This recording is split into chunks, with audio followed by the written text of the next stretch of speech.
이전에 출간된 책 중에요, 인생 수업이라는 제목의 책이 있습니다. 인생 수업.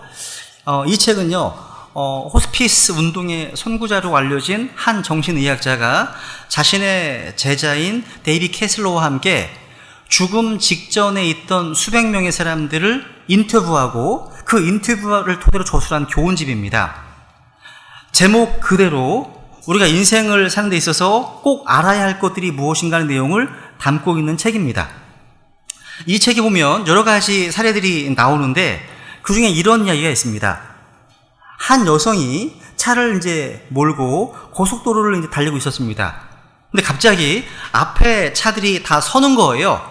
그래서 이 여성도 급하게 브레이크를 밟고 차를 세웠는데 백미러를 보니까 웬걸 뒤에서 차 한 대가 굉장한 스피드로 굉장한 속력을 내면서 달려온 것이 보였다고 합니다.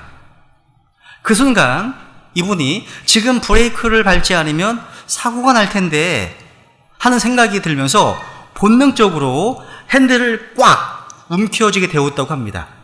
그리고 이제 그 다음에 어떤 일이 일어나는지 이렇게 기록되어 있어요. 읽어드릴게요. 순간 나는 운전대를 움켜쥐고 있던 내 손을 내려다보게 되었습니다. 의식적으로 꽉 잡았던 것은 아닙니다. 나도 모르게 그렇게 한 것이고 그것은 내가 그때까지 살아온 삶의 방식이었습니다. 계속 이런 식으로 살고 싶지도 않았고 이런 식으로 죽고 싶지도 않았습니다. 그래서 나는 눈을 감고 숨을 크게 들이쉬고는 양손을 옆으로 내려놓았습니다. 운전대를 놓아버린 겁니다.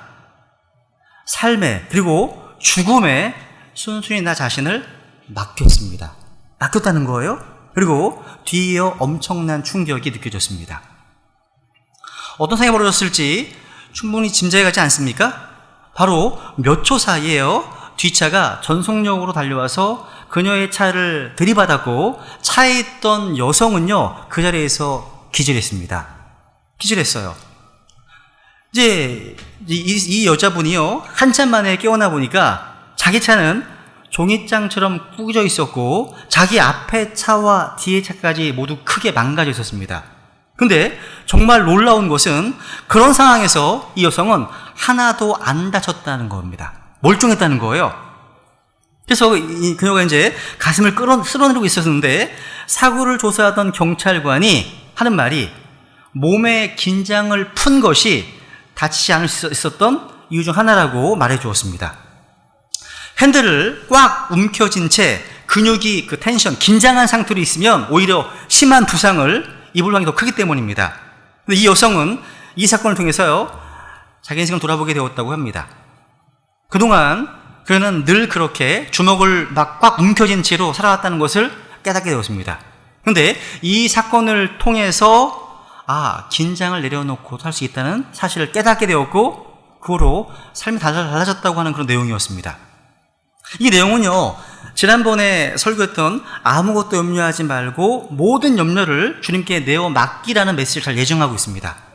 즉 평강의 시작은 움켜쥔 손을 다 풀고 모든 일에서 주님을 인정하고 주님께 모든 것을 내어 맡기는 것을 배우게 됩니다.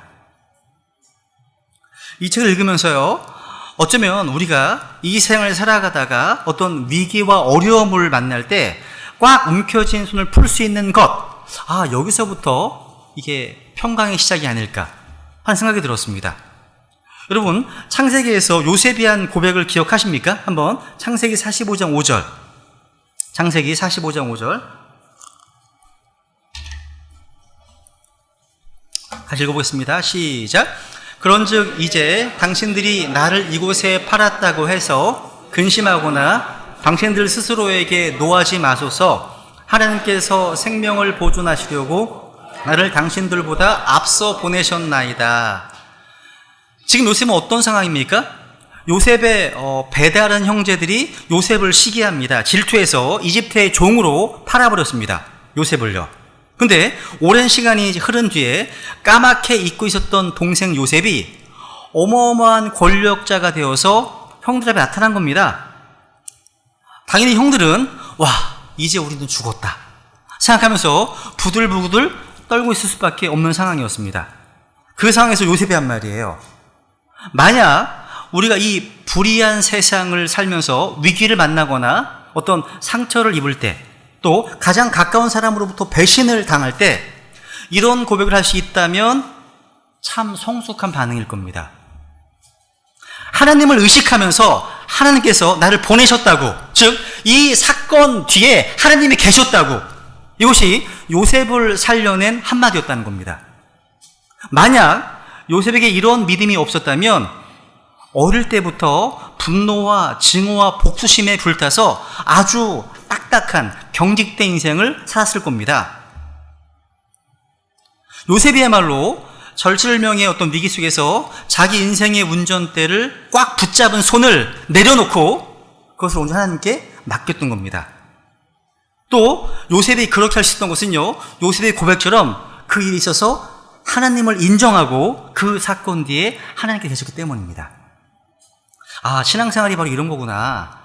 너무나 절망적인 상황에 빠졌을 때, 또 눈앞에 캄캄한 일이 닥쳤을 때, 나는 죽었구나 하는 생각이 들 정도로 인생의 위기 가운데 처했을 때, 바로 뒤에서 브레이크를 밟지 않은 차가 전속력으로 달려드는 그때, 바로 그 순간에 움켜쥐었던 자동차의 운전대를 내려놓을 수 있는 여유, 그 여유 속에 하나님을 인정하면서 하나님께서 그 배후에 계시다는 그런 신앙 고백, 이것이 바로 평강의 비결인 겁니다. 그래서 저는 이 여인을 경험했고 또 요셉이 누렸던 이 평강을 오늘 불안한 세상을 살아가는 우리 입술을 통해서 자주 고백되었으면 좋겠습니다. 이것이 지난번에 이제 염려하지 말고 그 염려를 주님께 맡기면서 기도하라 소개했던 내용입니다. 이렇게 기도와 간구로 주님 앞에 나오는 사람들을 향한 주님의 놀라운 약 다시 한번 음미해 보세요. 한번 시작. 아무것도 염려하지 말고 오직 모든 일에서 기도와 간구로 너희가 요청할 것들을 감사와 더불어 하나님께 알리라. 그리하면 모든 이해를 뛰어넘는 하나님의 평강이 그리스도 예수님을 통해 너희 마음과 생각을 지키시리라. 아멘. 여러분, 철학적으로요, 이 피스, 평강이 두 가지가 있답니다. 하나는 팍스 로마나입니다. 팍스 로마나. 이게 팍스 로마나의 평화입니다. 다른 하나는 히브리식의 평화가 있습니다. 팍스 로마나의 팍스는 영어 피스가 파생되었는데, 이 팍스 로마나는요, 우리말로 하면 로마식 평화라는 뜻입니다. 로마식 평화. 이 평화는 어떤 평화입니까? 힘으로 눌러서는 평화예요. 이 로마식 평화입니다. 군대를 동원하고 자신을 반대하는 사람들을 숙청해서는 평화입니다. 공산주의나 독재 정권의 모습이 그렇지 않습니까? 무력으로 다스리고 말 한마디만 잘못해도 끌려가 모진탄을 받는 것이 바로 팍스 로마나예요. 팍스 로마나. 반면 히브리식 평화가 있습니다. 보통 우리가 샬롬 이런 말 쓰잖아요. 히브리식 평화는요, 상대방을 힘이나 권력으로, 갑질이 아닙니다. 이런 힘을 누르고 억압하고 죽여서는 평화가 아니라 말 그대로요, 하나님과의 관계 회복에서 일어나는 어떤 평안의 상태를 말합니다. 하나님 관계 회복, 즉 예수 그리스도께서 이 땅에 오셔서 갈보리 십자가의 대속으로 세상 죄를 제거하심으로 진정한 평화, 곧 하나님과의 화해를 통한 참 평화를 주셨죠. 그 하나님의 평안입니다. 여러분, 아까 우리 하나님의 평강, 이 표현을 한번 주목해 보세요. 바울은 하나님께서 주시는 평강, 걱정과 염려를 물리치는 평강을 가르치고 있습니다. 근데 우리가 혹시 현재 어떤 것에 염려하고 있거나 걱정하고 있고 초조한 상태에 있다면 여러분의 상태는 하나님의 평강 가운데 거하지 않고 있는 겁니다. 반대예요. 우리가 하나님을 온전히 신뢰하면서 평강 가운데 안식하고 있다면 우리 염려하지 않습니다. 반대예요, 항상. 그래서 유명한 말씀 있죠. 이사야서 26장 3절 말씀입니다. 읽습니다. 시작. 주께서는 생각을 주께 고정시킨 자를 완전한 평강으로 지키시니 이는 그가 주를 신뢰하기 때문이니이다. 생각을 주님께 고정시킨 자를 어떤 평강이요? 완전한 평강으로 지키시겠다. 이것만이 아닙니다. 우리 주 예수님께서도요, 제자들이 이렇게 말씀하셨죠. 내가 너희에게 평안을 남기노니 곧 나의 평안을 너희에게 주노라. 세상이 주는 것과 달리 내가 너희에게 주노니 너희는 마음에 근심하지도 말고 두려워하지도 말라. 이 평안은요, 세상이 줄 수 없는 평강입니다. 돈으로 살 수 없습니다. 사회적인 신분이나 지위로도 얻을 수 없습니다. 하나님의 평강은요, 하나님으로부터 오는 선물입니다. 그리고 모든 이해를 뛰어넘는 평강입니다. 그 하나님의 평강이 너희 마음과 생각을 지키는 말씀하십니다. 지키신다. 뭘 지키신다고요? 너희 마음 생각을, 그렇죠? 지키신다. 왜 그렇죠? 삶의 많은 문제들이 마음에 속이기 때문에. 마음에 속이기 때문에. 그래서 잠언 4장 23절에 보시면 열심을 다하여 내 마음을 지키라. 생명의 근원이 거기서 나온다. 말씀하고 있죠? 영어로 보시면 마음을 지켜야 한다. 왜냐하면 삶의 생명, 삶의 이슈, 문제들이요, 나오기 때문에. 두 가지가 다 되죠? 이 하트를 심장으로 번역을 하게 되면 생명의 분출이 거기서 나오는 거고요. 이 하트를 마음으로 얘기를 하면 삶의 문제가 되는 겁니다. 둘 다 됩니다. 그죠? 이것만 아닙니다. 잠언 23장에 보시면 그가 마음속으로 생각하되 실제도 그러한 즉. 그러니까 마음에서 무엇을 생각하는가가 그 사람의 인격입니다. 인격이에요. 여러분, 평강의 하나님께서 우리의 마음과 생각을 지켜주신다면 우리는 걱정하고 염려해야 될 이유가 없어요. 그런데 생각해 보세요. 마음의 평강을 얻는 것보다 더 중요한 게 있습니다. 그 평강이 계속해서 내 마음을 지키는 겁니다. 그래서 하나님께서 우리의 마음과 생각을 자신의 평강으로 지켜주신다면 그 다음에 어떻게 하라고 권면하고 있습니까? 8절 보세요. 잘 보세요. 8절 시작. 끝으로 형제들아, 무엇이든지 진실한 것과 무엇이든지 정직한 것과 무엇이든지 의로운 것과 무엇이든지 순수한 것과 무엇이든지 사랑스러운 것과 무엇이든지 좋은 평판이 있는 것과 덕이 되는 것과 칭찬이 되는 것이 있거든 이런 것들을 곰곰이 생각하라. 우리가 평강 가운데 있다 하더라도 어떤 또 다른 문제 앞에 서게 되면 쉽게 평안을 잃어버리지 않습니까? 그렇다면 어떻게 지속적인 평강을 누리며 살 수 있을까요? 그러니까 순간적인 평강보다 더 중요한 것은 그 평강을 지속해 나가는 겁니다. 지속하는 겁니다. 답이 뭐냐면 생각하라. 건강한 사고와 건강한 행동입니다. 우선 생각의 문제죠. 그러니까 무슨 생각을 하느냐가 그 사람을 결정짓습니다. 그 사람이 생각하는 대로 자신이 만들어져 가거든요. 또 유명한 말이 있잖아요. 생각을 심으면 행동을 거두고, 행동을 심으면 습관을 거두고, 습관을 심으면 인격을 거두고, 인격을 심으면 운명을 거둔다. 이런 말이 있습니다. 즉 사람의 운명은 결국 생각에서 출발한다는 거죠. 그런데 우리 마음을요, 하나님의 말씀으로 또 좋은 것들로 가득 채워야 한다는 겁니다. 여기 8절을 다시 보세요. 보시면 우리가 곰곰이 생각해야 될 것이 무엇입니까? 진실, 정직, 의, 순수, 사랑, 좋은 평판, 덕, 칭찬, 이런 것들이네요. 이런 것들입니다. 오늘날의 사람들은요, 또 교회는 다니지만 자기 배를 섬기는 크리스찬들, 이익을 하나님을 따르는 것이라고 여기는 크리스찬들은 뭘 생각하는지 아십니까? 무엇이든지 돈이 되는 것을 생각합니다. 우리는 그래서는 안 됩니다. 우리는요. 성경은 무엇보다도요, 무엇이든지 뭡니까? 진실한 것을 생각하고 그것을 마음에 채워야 한다고 말씀하고 있습니다. 여러분, 우리가 사는 이 사회는요, 헛됨과 거짓과 왜곡이 얼마나 보편적인지 몰라요. 언론들도 너무나 책임이 많습니다. 방송을 보고 있으면요, 야, 이게 무책임한 부분이 한두 개가 아닙니다. 화가 날 때가 있어요. 사람들은요, 우리 안에 부패한 죄성이 있다고 생각하지 않습니다. 그래서 솔깃하게 듣는 이야기가 부패한 죄성 때문에 나온 것이라 사실을 생각하지 않고 상대를 탓합니다. 그래서 가십거리가 나오기도 하고 아무도 책임질 수 없는 이야기를 내뱉습니다. 사람들은요, 그것을 너무 쉽게 믿으려고 합니다. 거짓되고 왜곡된 이야기들은 우리의 죄성에 맞기 때문에 그것이 진짜인 것처럼 생각하는 거예요. 여러분, 모든 길이 어디로 통한다고요? 로마로 통하죠? 요즘 말이 바뀌었어요. 모든 길은 유튜브로 통한답니다. 유튜브에 보시면요, 거짓된 복음과 거짓된 교리와 거짓된 진리 되게 많습니다. 너무 많아요. 우리 항상 깨어있는 가운데 성경이라는 필터를 가지고 잘 분별하셔야 되는 거예요.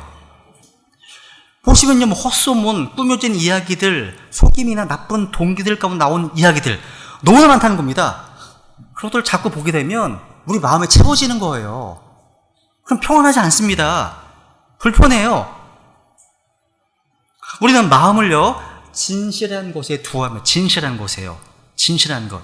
우리의 말과 생각과 행실을 진실한 곳에 근거해서 두는 습관을 길러야 한다는 겁니다. 그 다음 뭐예요? 그 다음에 무엇이든지 뭐예요? 정직한 것과 정직한 것. 부정직과 거짓이 난무한 세상에서 우리는 무엇이든지 정직한 것을 곰곰이 생각해야 됩니다. 정직한 것. 또 무엇이든지 의로운 것. 불의한 소득이나 불의한 이익을 탐하지 말고 무엇이든지 의로운 그런 일들을 생각해야 합니다.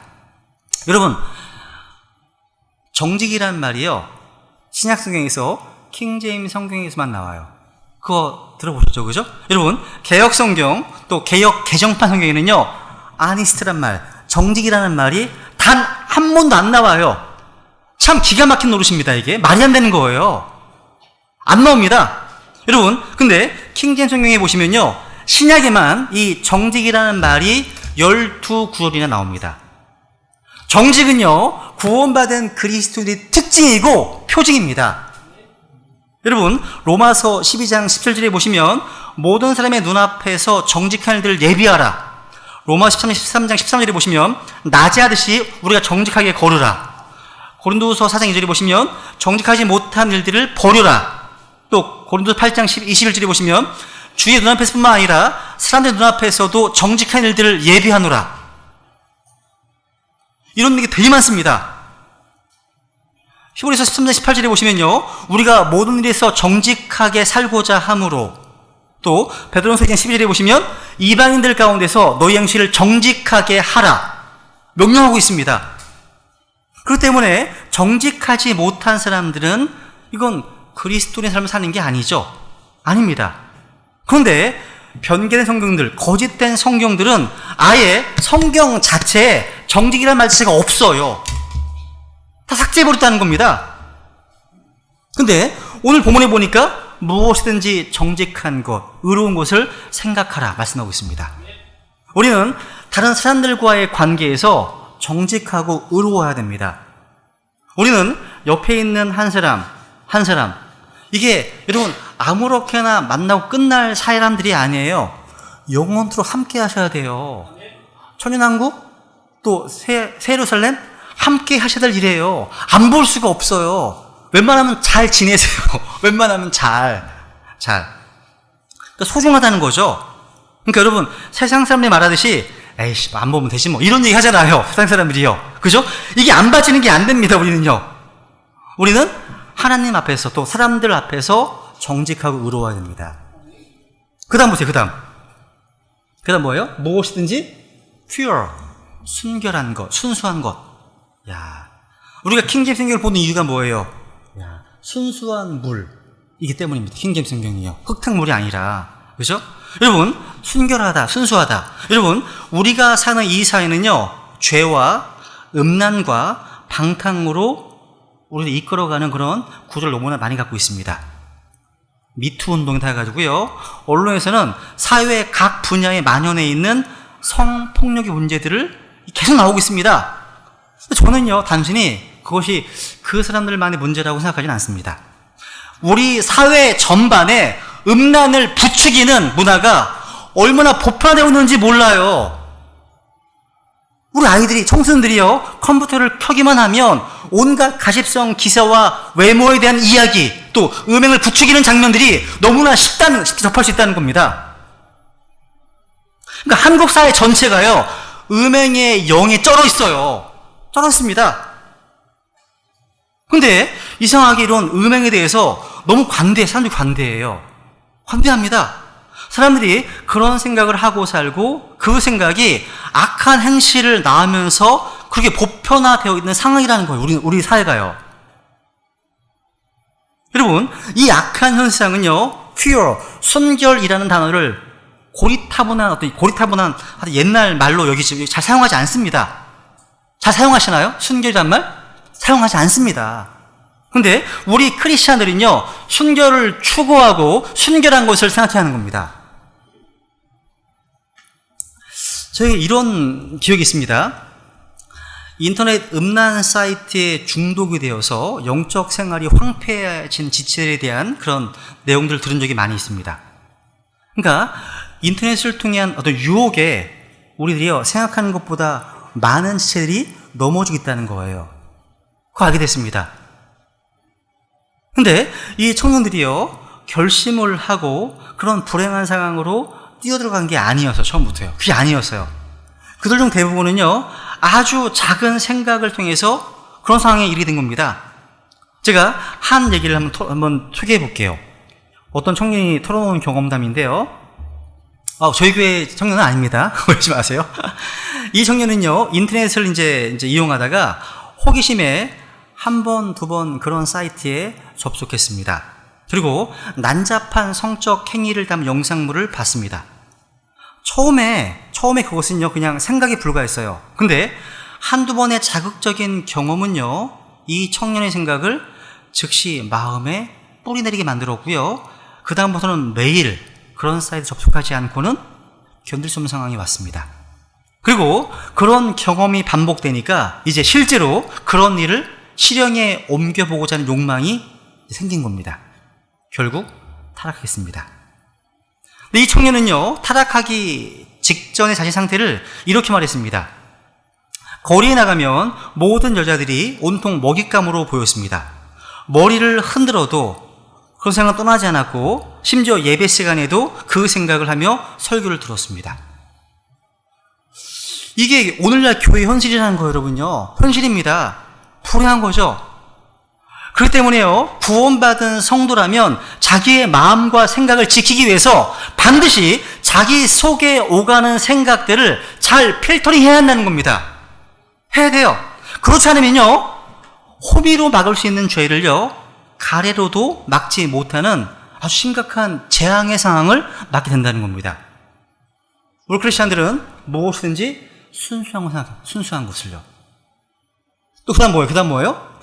무엇이든지 사랑스러운 것과 또 좋은 평판이 있는 것과 덕이 되는 것과 칭찬이 되는 것. 자, 여러분, 사랑이 식어진 세대죠? 그죠?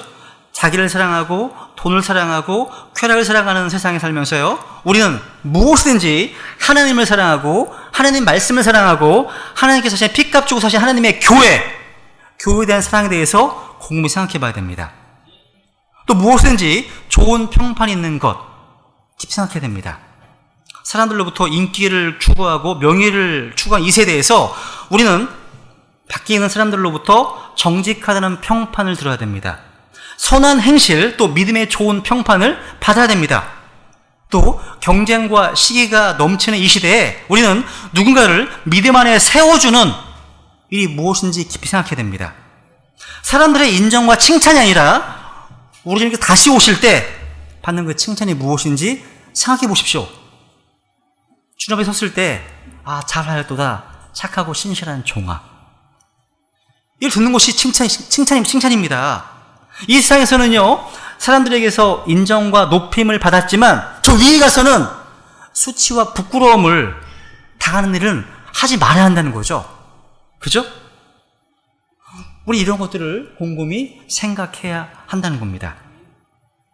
여러분의 마음과 생각에 이런 것들을 곰곰이 생각하며 살고 계십니까? 진실한 것, 의로운 것, 정직한 것, 순수한 것, 사랑스러운 것, 좋은 평판이 있는 것, 덕이 되는 것, 칭찬이 되는 것.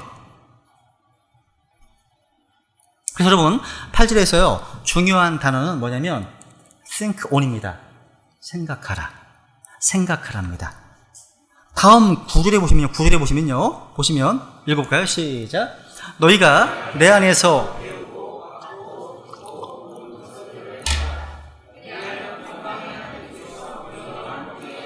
아멘. 너희가 내 안에서 배우고 받고 듣고 본 그것들을 행하라. 여러분, 9절에서 중요한 단어는 행하랍니다. 행하라. 그래서 8절과 9절을 연결하면 인생의 위대한 좌우명을 얻을 수 있습니다.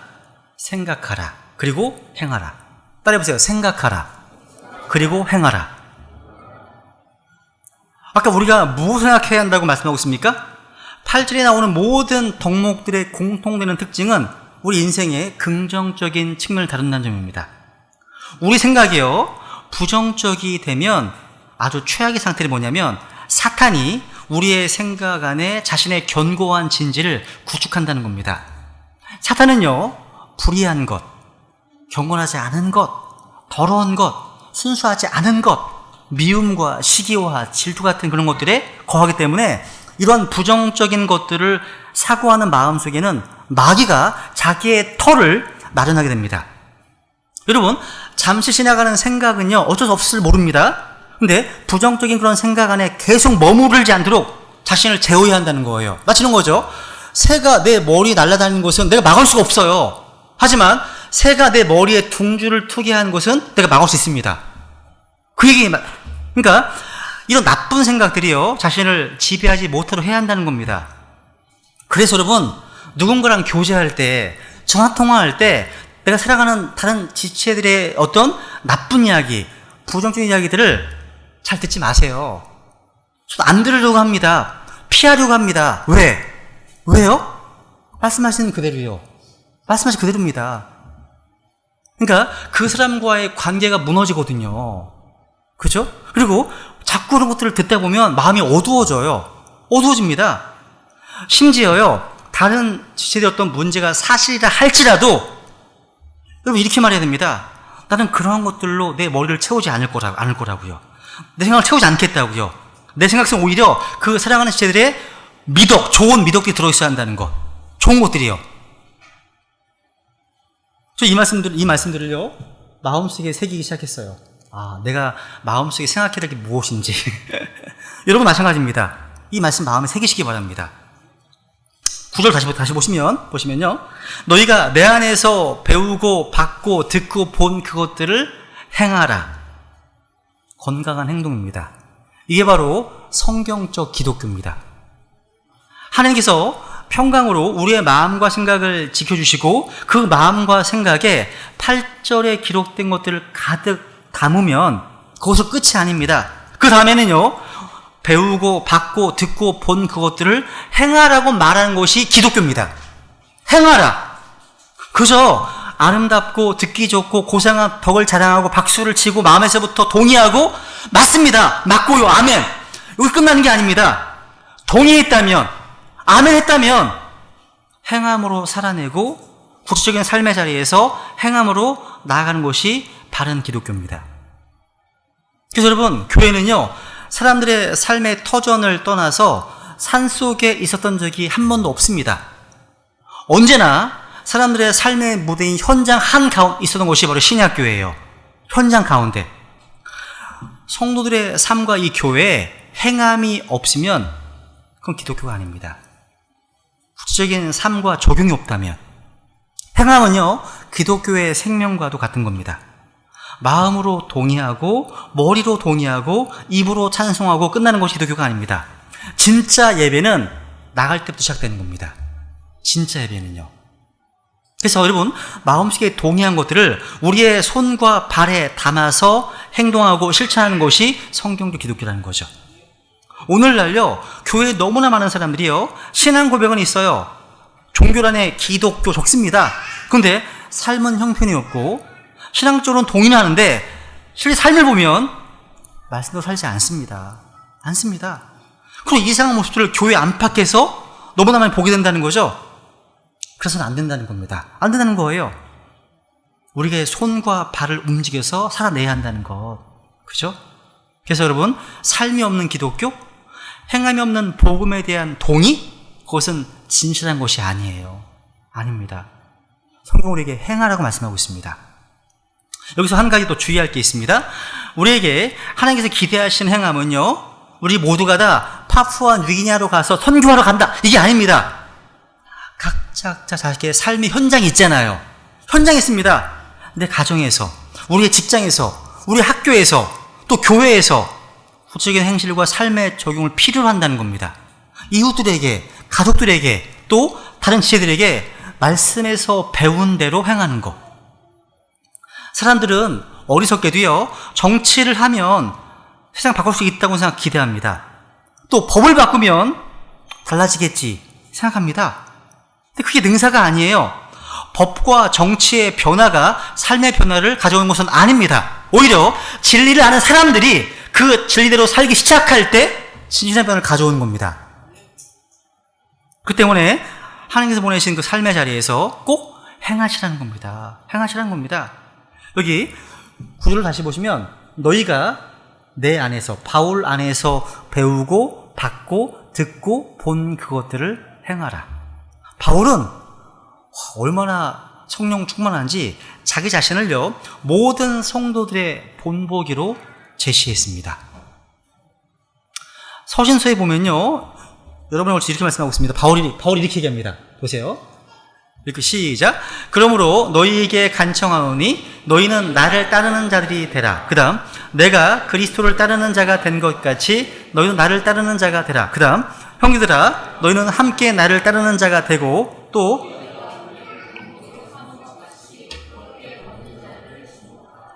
이 반복해서 증언하고 있네요. 그러니까 바울은 모든 크리스찬들이요 자신과 같이 주님을 믿고 따르기를 간절히 바랬습니다. 그러니까 바울은 신약 성도들의 모델이요 본보기입니다. 팔로우 따르라는 것도요 단순히 알고 믿는 것만이 아니라 행하는 것이고 순종하는 것입니다. 따르는 것도요. 크리스찬들은 복음을 배우고 받고 들은 것을 믿은 사람들이죠. 믿은 후에는 어떻게 돼요? 행해야 됩니다. 주님께서 본을 보이신 것은요 우리가 그것을 보고 행하게 하기 위해서입니다. 우리는요 선한 행위를 하도록 창조된 자들입니다. 읽어볼게요. 시작. 우리는 그분의 작품이요 그리스도 예수님 안에서 선한 행위를 하도록 창조된 자들이니라. 하나님께서 그 선한 행위를 미리 정하신 것은 우리가 그 행위 가운데서 걷게 하려 하십니다. 그러니까 구원받은 성도들이 선한 행위를 하는 것은 그것이 바로 우리를 구원하시는 목적이고 존재의 목적이기 때문입니다. 구원의 목적이에요. 디도서에 보시면 이거 읽어볼까요? 시작. 또 우리에게 속한 사람들도 필요한 용도를 채워주기 위해 선한 행위를 지속하는 것을 배워 열매 없는 자가 되지 않게 하라. 성경은요 이런 선한 행위를 강조를 많이 하고 있습니다. 바울은요 정말 담대하게 말했어요. 와, 자기를 본으로 제시했잖아요. 그죠? 왠지 아세요? 바울은 그렇게 살았기 때문에 가능한 거예요. 그러니까 바울은요 자기를 보고 배우라고 말했잖아요. 자기에게서 배운 것, 자기에게서 본 것을 행하라고 말했습니다. 그래서 여기서 여러분요 본 그것들 굉장히 눈이 많이 갔어요. 본 것 아주 엄중한 말입니다. 바울은 자신을 본으로 제시하면서 너희들은 내가 이렇게 사는 걸 보지 않았냐, 나처럼 행하라고 얘기하는 거예요. 바울은요 자기가 전파했던 교리와 자신이 행한 것이 차이가 없었어요. 가르쳐가는 겁니다. 바울은 그렇게 가르쳤고 또 그러한 사람이었습니다. 그렇게 말하고 또 그렇게 살면서 자신을 본보기로 제시하니까 그 사역이 성도들에게 얼마나 능력이 되고 큰 영향을 주었겠습니까? 상상이 돼요. 저도 바울을 본받아서 이러한 사역을 할 수 있기를 원합니다. 또 우리 구원받은 모든 성경 신자들이 이렇게 살고 다른 형제 자매들을 우리의 삶으로 가르칠 수 있기를 소망합니다. 마지막으로 하나만 더 마치겠습니다. 빌립보 4장 6절 7절에 보면 기도 강구하는 사람들에게요 하나님의 평강이 마음 생각을 지킨다고 약속하셨습니다. 그죠? 근데 오늘 본문에 보니까 주님께서 원하시는 생각들을 하고 주님 기뻐하시는 삶을 행하고자 하는 사람들에게는 어떻게 된 거예요? 평강의 하나님께서 함께 하신 약속하셨습니다. 그러니까 하나님의 평강과 평강의 하나님, 어느 것이 더 좋을까요? 그렇습니다. 사실 이 둘은 굉장한 차이입니다. 하나님의 평강은요 하나님의 선물입니다. 그런데 평강의 하나님은요 그 평강을 주신 하나님이십니다. 하나님의 선물을 누리는 것도 귀하지만 그 선물을 주신 하나님께서 함께 하신다는 것은 더 큰 복입니다. 그러니까 기프트가 아니라 기버입니다. 기버, 주신 분입니다. 주신 분이잖아요. 그래서 오늘 여러분 오늘 들으신 말씀을 좀 기억하시면서 우리 하나님께서 예수 그리스도를 믿음으로 하나님과 화평을 누리게 하셨음에 감사하시고, 또 우리의 남은 삶이 건전한 사고와 건강한 행동으로 이 평강을 지속적으로 유지하는 성도들 될 수 있도록 결단하시고 하나님께 은혜를 구하겠습니다. 기도하시겠습니다.